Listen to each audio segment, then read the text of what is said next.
में एक बात आई, मेरी भी बिटिया तो शादी लायक हो गई है। उसी समय दासी को बुलाया और दासी को भेज करके महाराज भीष्मक को बुलवाया।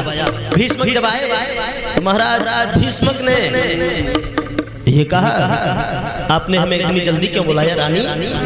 तो रुक्मणी की मैया कहने लगी, महाराज इसलिए बुलाया है तुम्हें मैंने, हाथ जोड़े महारानी ने और राजा सौगिरायु चारी, महल के बीच में घूम रही है बिटिया मेरी।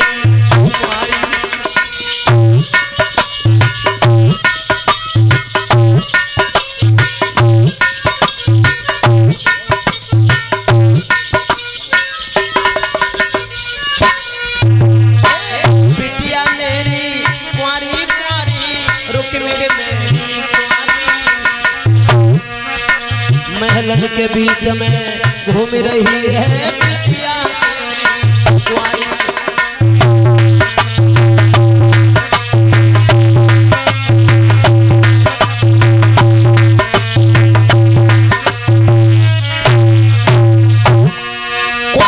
शादी करो लल्ली की सैया रही है गिरायो कुंवारी बेटी को देख पिता को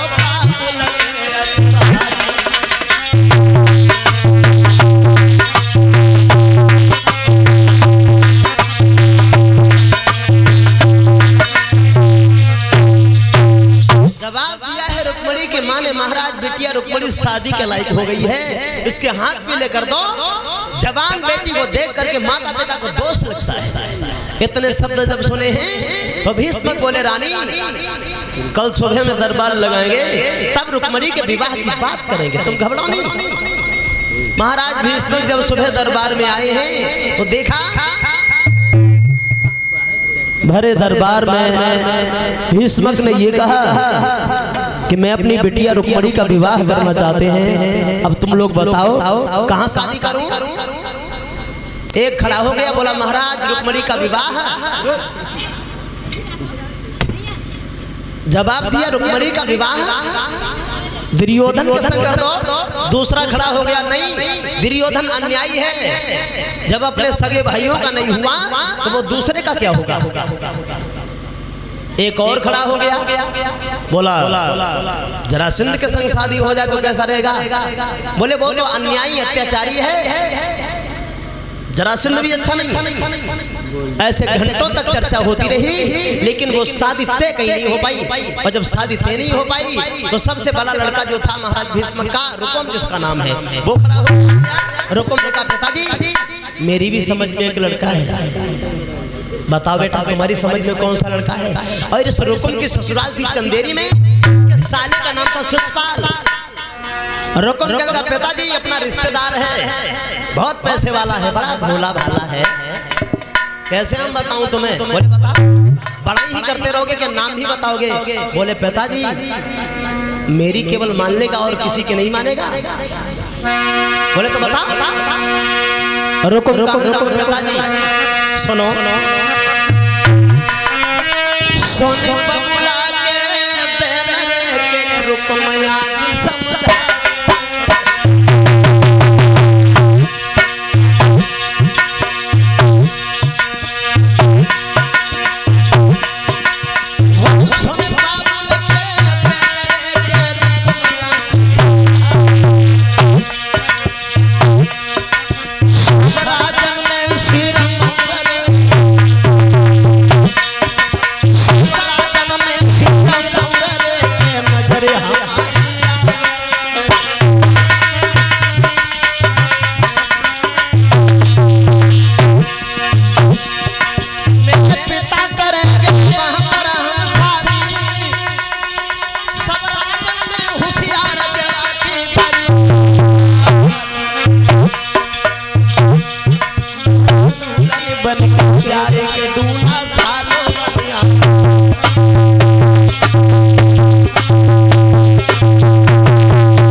मेरी बहन का दूल्हा बन के कमाल कर देगा। भीष्म बोले क्या नशा कर लिया तूने? रुकुम बोला पिताजी मैं नशा कभी नहीं करता। तो तू शिशुपाल के संग शादी करने के लिए कह रहा है? शिशुपाल तो तेरा साला है, जब उसने अपनी बहन की शादी तेरे संग कर दी तो क्या तू अपनी बहन की शादी उसके संग कर देगा? रुकुम बोला हाँ पिताजी, जब उसने अपनी बहन की शादी मेरे संग कर दी तो मैं अपनी बहन की शादी उसके संग कर दूंगा। वो मेरा बहनोई हो जाएगा, हम उसके बहनोई हो जाएंगे। वो मेरा साला, हम उसके साले बराबर हो जाएंगे। भीष्म बोले ये शादी मुझे मंजूर नहीं है, ये विवाह मुझे कदापि मंजूर नहीं है। और भीष्म का छोटा लड़का था जो जिसका नाम था रुकुमरथ, वो खड़ा हो गया। उसने कहा पिताजी हमारी समझ में एक लड़का है। बोलो बेटा। तो रुकुमरथ ने कहा पिताजी मेरी समझ में लड़का है द्वारिकाधीश श्याम, द्वारिकाधीश कन्हैया अगर मेरी बहन के दूल्हा बन के आ जाएं तो जिंदगी में 4 चांद लग जाएंगे। रुकुम चिल्लाने लगा क्यों पिताजी? ये बता रहा है कन्हैया के बारे में, और कन्हैया जंगल में गैया चराने वाला ग्वाला है। मेरी बहन राजकुमारी है, रुक्मणी का विवाह उस ग्वाले के संग नहीं होगा। अगर शादी होगी तो शिशुपाल के संग, नहीं तो मंडप के नीचे खून की नदियां बह जाएंगी, हजारों बच्चे अनाथ हो जाएंगे, हजारों नारियां विधवा हो जाएंगी। इतनी कह करके वो निकल गया। और जब वहां से निकला है तो भीष्म बोले बेटा मेरी इकलौती बिटिया है, समझने की कोशिश कर। शिशुपाल कम से कम सोच। अरे इकलौती बेटा धीरे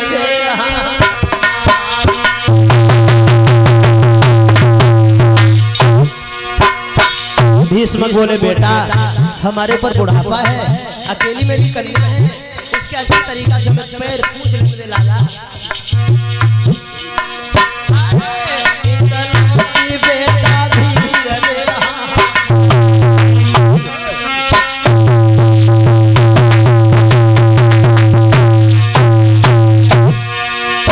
और बड़े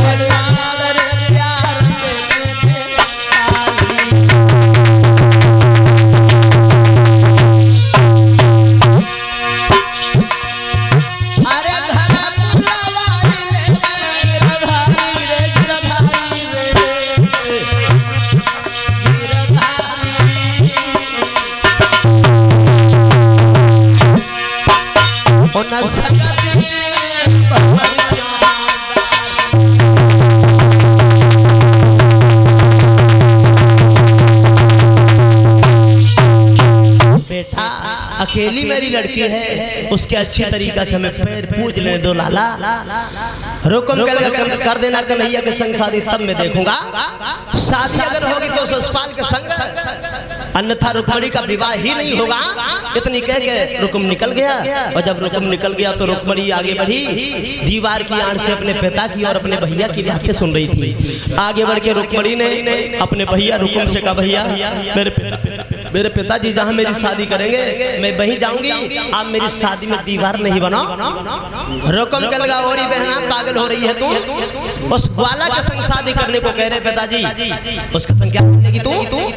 रुक्मणी के गाल पे एक तमाचा भी मार दिया रुकुम ने। बड़े भाई के सामने निर्लज्ज हो रही है। आखिर में रुक्मणी रोती हुई कमरा में चली गई, एक पलंगा पे जाके लेट गई और बहुत देर तक रोती रही। बाद में उसे नींद आ गई, और जब नींद आ गई तो भगवान रुक्मणी को सपना देने लगे। सपनों देने लगे भगवान, और सपने में ऐसा लगता है जैसे बिल्कुल सच हो रहा हो। रुक्मणी को गोद में लेके भगवान कह रहे रुक्मणी काहे को तू रोई मरी जा रही है? तेरे भैया का साला बारात लेके आए तो मेरे पास एक पत्र लिख करके भेज देना, देख लूंगा तेरे भैया के साले को। इतना सपना देने के बाद भगवान तो अंतर ध्यान हो गए, लेकिन रुक्मणी की जब आंख खुली तो बहुत चक्की रह गई बेचारी। इधर उधर देखने लगी, कहने लगी अरे मेरी सपनों कहाँ चलोगे तुम? सपना पे खींचने लगी रुक्मणी, सपनों कहने लगा और पागल हो रही है। सपनों कोई मरवाई मेरे करे करो कले छे, सोबत में हम दुई जने जब जागे तब एक, सपनों कहे पुकार के और क्यों मरवाई है बहुत दूर तेरो पति बसो में रात मिलाए दो। तो रुक्मणी इस तरीका से कमरा में लेटी है, इधर उधर देख रही, लेकिन भगवान कहाँ। बोले रुक्मणी की सहेली आ गई। सहेलियों ने देखा रुक्मणी का चेहरा सुस्त है। एक लड़की पूछने लगी, बहना का भाव। सारी हकीकत बताई, मेरे पिताजी कन्हैया के संग शादी मेरी करना चाहते हैं और मेरा भैया रुकम अपने साले के संग मेरी शादी करना चाहता है। अगर शादी भैया के साले के संग हो गई तो मैं जिंदगी में जीऊंगी नहीं। अगर भैया के साले के संग शादी हो गई तो मैं आत्महत्या जरूर कर लूंगी। शादी में कन्हैया के संग करूंगी। अगर शादी नहीं हुई शादी श्याम के संग, तो अपने श्याम की, अपने राजा की जुगनिया बन जाऊंगी, घर से भाग जाऊंगी। अपने राजा की जुगनिया बन जाऊंगी, घर से भाग जाऊंगी।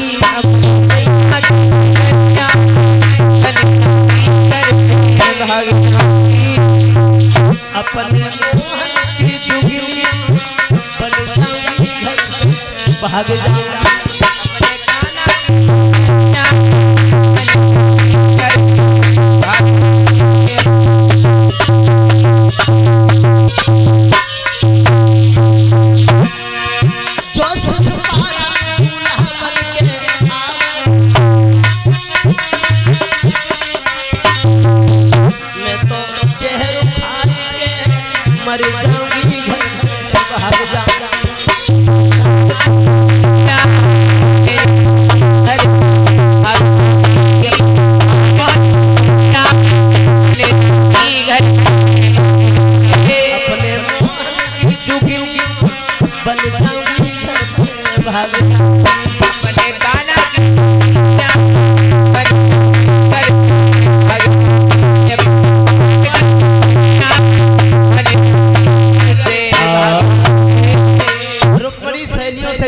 से बातें कर रही है, कन्हैया के संग शादी अगर नहीं हुई तो मैं इस घर को छोड़ करके निकल जाऊंगी जंगल में। इधर रुकुम ने क्या किया, विचार किया पिताजी कन्हैया को बुलवाएंगे तो उसके 2-4 दिन पहले ही हम अपने साले शिशुपाल को बुला ले बारात के समय और रुक्मणी का विवाह कर देंगे, चली जाएगी रुक्मणी। अब क्या कर लेगा कन्हैया। उसी समय और पहले पंडित नाई बर देखने के लिए जाया करते थे। रुकुम ने पंडित जी को बुलाया, पंडित जी नाई को ले आए और पंडित नाई से रुकुम ने कहा देखो तुम चले जाओ कहाँ, चंदेरी के लिए, और चंदेरी में जाए कि हमारे साले शिशुपाल को टीका चढ़ाया। बोले ठीक है। सो रुकुम ने अपने साले शिशुपाल के लिए पत्र लिखा। पत्र में उसने लिखा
ये लिखा साले शिशुपाल मैं अपनी बहन का टीका तुम्हारे लिए चढ़ाना चाहते हैं, आज के बाद हम लोग बराबर होना चाहते हैं। मैं मेरी बहन को आप स्वीकार कर लेना, लेकिन बारात लेकर के जब आना तो फौज लाना। पिताजी के विचार कन्हैया की तरफ झुक रहे हैं, हो सकता कन्हैया आ जाए तो विवाद हो जाए, इसलिए बारात में फौज लेकर के आना। पत्र लिख करके नीचे हस्ताक्षर कर दिए और वो पंडित नाई को पत्र दे दिया। पंडित नाई पत्र लेकर के जिस समय धीरे धीरे जाकर के चंदेरी में पहुंचे हैं, चंदेरी में शिशुपाल के दरबार में शिशुपाल ने देखा, पंडित जी कहां से आए? पंडित जी ने जवाब दिया, मैं कुंदनपुर से आया। कुंदनपुर से? वहां तो मेरी बहन रहती है, बहनों ही रहते हैं, क्या उन्होंने भेजा है? बोले हाँ उन्होंने ही भेजा है। वो पत्र दिया और पत्र जैसे ही पढ़ा रुक्मणी के टीका वाला, शिशुपाल सिंहासन से नीचे उतर के नाचने लगा खुशी के मारे। पंडित जी बोले क्यों शिशुपाल, इस पत्र को पढ़ने के बाद तुम्हारे विचार क्या हैं? बोले विचार की पंडित जी पूछो, मैं तो यही कहूंगा भगवान करे बहनोई अगर हो तो मेरे जैसे बहनोई सबके। अपनी बहन का टीका मेरे लिए, इससे अच्छा और क्या होगा? तुम ठहरो। और हम गए, तुरंत आए। दूल्हा बनने में कोई देर नहीं लगेगी। अपनी मौसी के लड़का दंतवक्र से कही भैया तुम फौजे तैयार करो और हम दूल्हा बनने के लिए जा रहे हैं। दंतवक्र फौजे तैयार करने लगा। शिशुपाल अंदर चला गया। दंतवक्र की पत्नी के पास आवाज लगाई, भाभी भाभी। बोली क्यों चिल्ला रहे? शिशुपाल बोला तुम हमें दूल्हा बना दो। भाभी कहने लगी क्यों दूल्हा बन के कहाँ जाओगे? ना तो कोई देखने वाला आया, ना तो कहीं से लगन आई, कहाँ जाओगे दूल्हा बन के? बोले भाभी ऐसी दिवरानी लाऊंगा जो कि देखने वाले दंग रह जाएंगे, घर में दीपक जलाने की आवश्यकता नहीं पड़ेगी, इसलिए तुम हमें दूल्हा बना दो। भाभी सोचने लगी कौन जनकटा की बात में लगे। सोई गाँव में गई, 2-4 लड़कियां इकट्ठा कर लाई और वो उस शिशुपाल को दूल्हा बनाने लगी। जब दूल्हा बनाने लगी तो अशगुन होने लगे हैं। अशगुन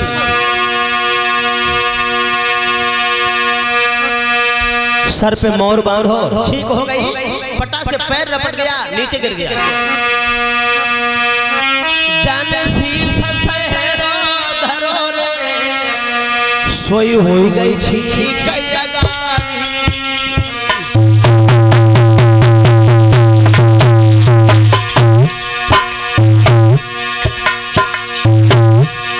मोर जब ठीक हो गई। जाने शीश सहरो धरो रे, ठीक गया।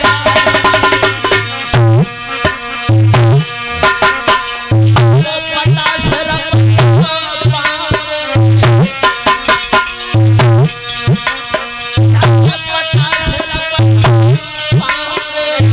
पटक तो लगा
होने लगे। पटा से पैर रपट गया, नीचे गिर गया, छींक हो गई। और जब नीचे गिर गया पटाख से तो लड़कियां जो खड़ी थी वो सब हंसने लगी, दुपट्टा लगा के अपने अपने मुंह में। और जब हंसने लगी शिशुपाल खड़ा हो गया, परकटी लड़कियों तुम हंस रही हो, बहादुर पुरुष तो ऐसे गिरते उठते रहते हैं। अब तुम ये बताओ हमारे दूल्हा बनने में कोई कमी तो नहीं रही? एक लड़की बोली जब चेहरा की तरफ देखते हैं तो ऐसा लगता है काजल नहीं लगा है एक आंख में। बोले छोड़ दी तुमने कमी, ले आओ काजल। सोई भाभी अंदर चली गई और कमरा में जाके पहले खूब हंसी और बाद में काजल लेके आई, काजल लगाने लगी, आंखें में काजल लगाती जाती, समझाती जाती, मान जाओ देवर ना जाओ तो ही बढ़िया है। वहां कन्हैया आ गए तो तेरी पेश नहीं चलेगी, जैसे ही कहीं कन्हैया आ गए तो तेरी पेश नहीं जाएगी। ससपाल पाल लोगों क्यों उस ग्वाला की बातें कर रही हो भाभी? सुन भाभी के बैन उठी तन में ज्वाला, मेरो का कर सके वो नंद को लाला। अरे गैया चराने वाला वो मेरा क्या कर लेगा? भाभी समझाए कि बोली देवर न जाओ, देवर सिख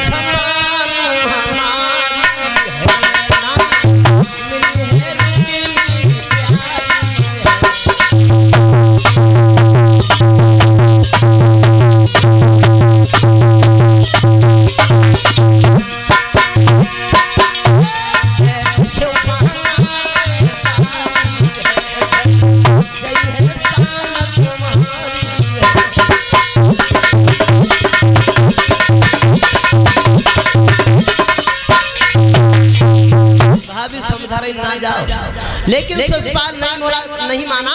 आखिर में ससपाल को दूल्हा बना ही दिया और ससपाल दूल्हा बन के खड़ा हो गया।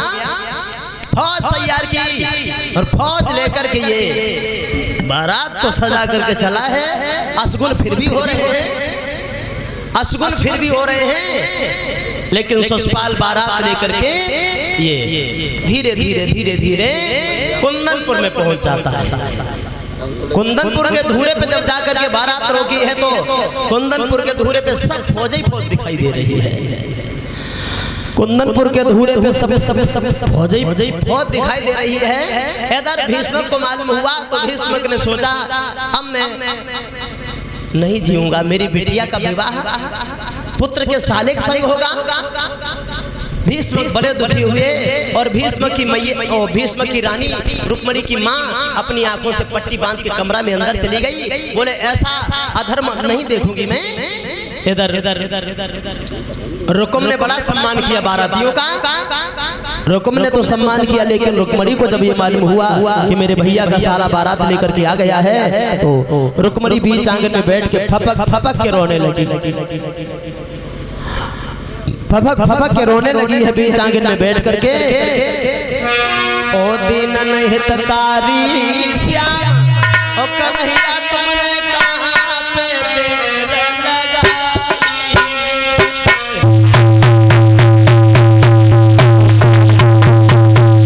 मेरे भैया सारा बारात लेके आ गया है, अगर आप नहीं आए